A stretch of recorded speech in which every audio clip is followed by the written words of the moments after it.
歡迎嚟到懸疑檔案。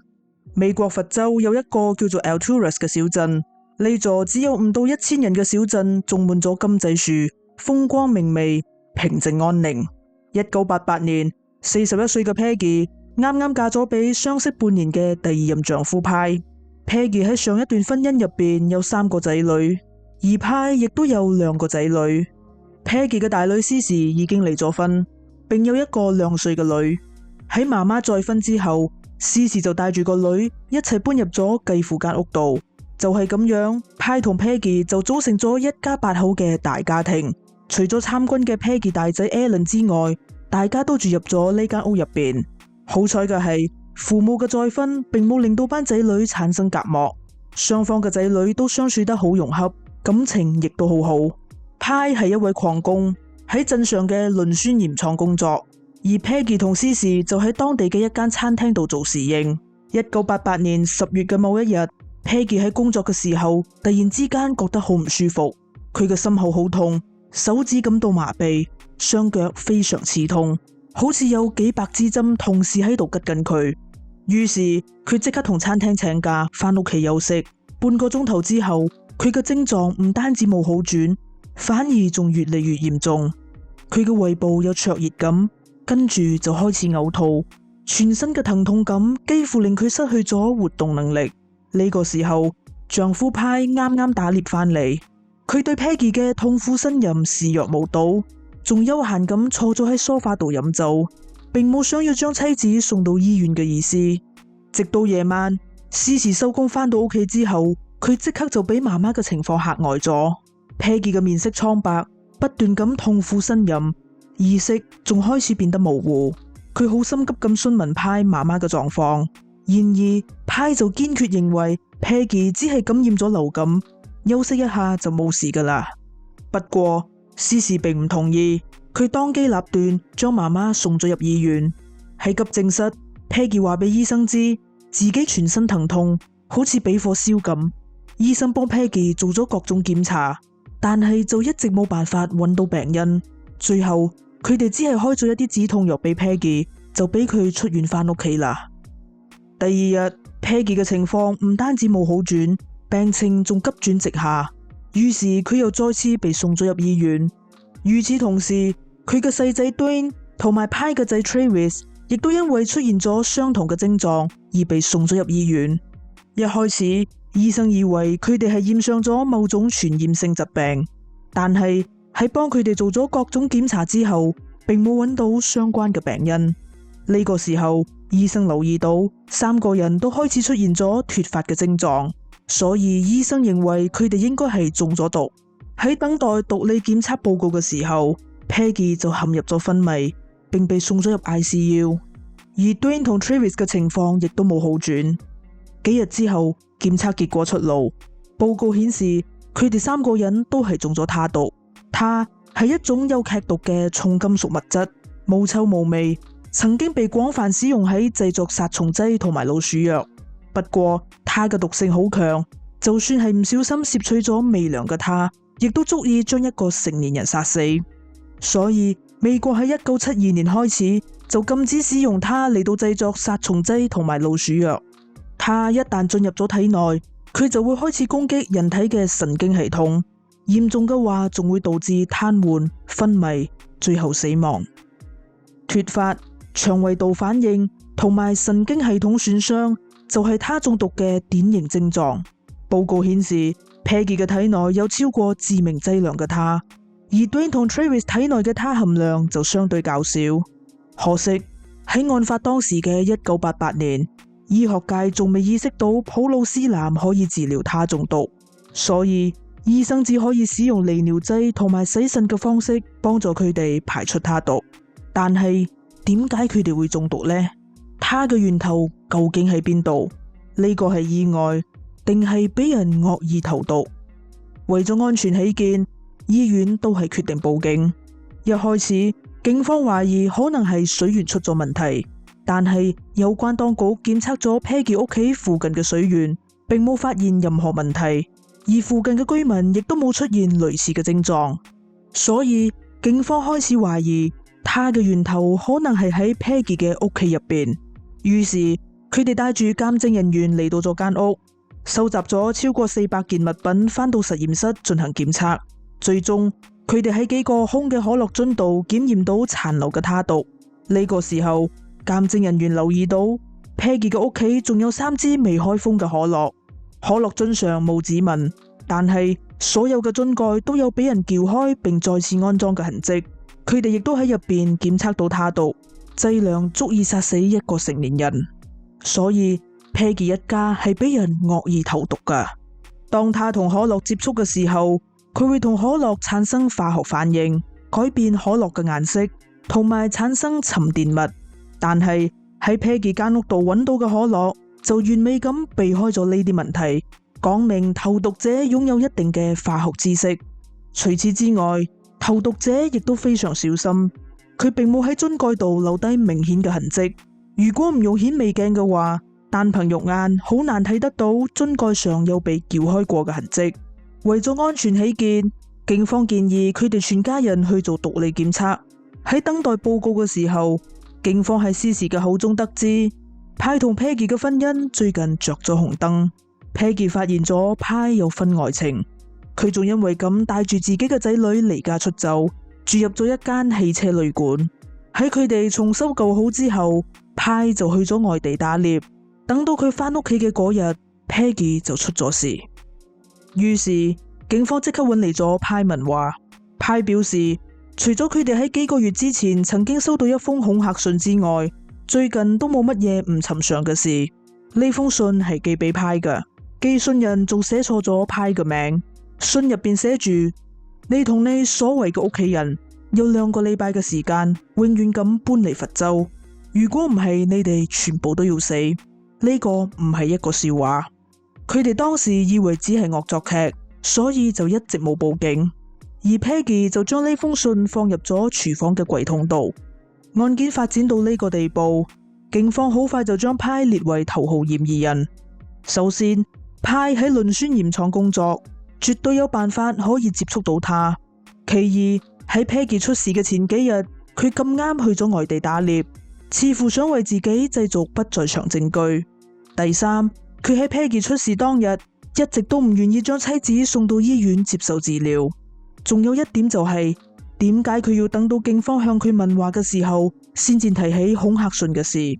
呢一系列嘅行為確實非常可疑。幾日之後，毒理檢測報告出爐，但係結果就令人意外。除咗派嘅女 Tammy 之外，全家人嘅體內都有他毒，包括施時只有2歲嘅女。針對呢一點， Tammy 表示，因為佢最近喺度減緊肥，除咗低一曲之外，佢並唔會飲其他嘅汽水，所以佢先至冇中毒。事實上，派嘅體內有相對較高嘅他含量，而佢嘅四肢亦都開始出現咗少少刺痛，或者係因為派嘅身形比較高大，可以承受比較大嘅劑量，所以先至冇出現嚴重嘅症狀。呢一點亦都令警方排除咗佢嘅嫌疑。隨住他毒被慢慢咁排出體外， Dwayne 同 Travis 嘅情況亦都慢慢好轉。遺憾嘅係，持續昏迷嘅 Peggy 進入咗腦死狀態。喺家屬同 Peggy 進行告別之後，醫生掹咗佢嘅呼吸器。41歲嘅 Peggy 永遠咁離開咗呢個世界。家下投毒案變成咗謀殺案，所以警方請嚟咗 FBI 嘅犯罪側寫師幫手分析兇手嘅特徵。分析案情之後，側寫師做出咗兇手嘅側寫分析。兇手應該係一位年過30嘅白人男子，高智商，性格懦弱，傾向避免正面衝突，同埋中意睇犯罪電影同埋小說。另外，側寫師亦都認為兇手就係嗰個寫恐嚇信嘅人。由於小鎮嘅人口唔多，再加上治安亦都唔錯，所以鎮上嘅居民基本上都冇鎖門嘅習慣，包括 Peggy 呢一家。所以兇手只要確定屋企入邊冇人，就可以神不知鬼不覺咁將毒可樂放入佢哋嘅屋企。可樂作為美國最常見嘅飲品之一，幾乎每個家庭都一定會買。加上 Peggy 一家一共有7位成員，所以就算屋企多咗一箱可樂，大家都會以為係其他成員買嘅。亦都自然唔會起疑。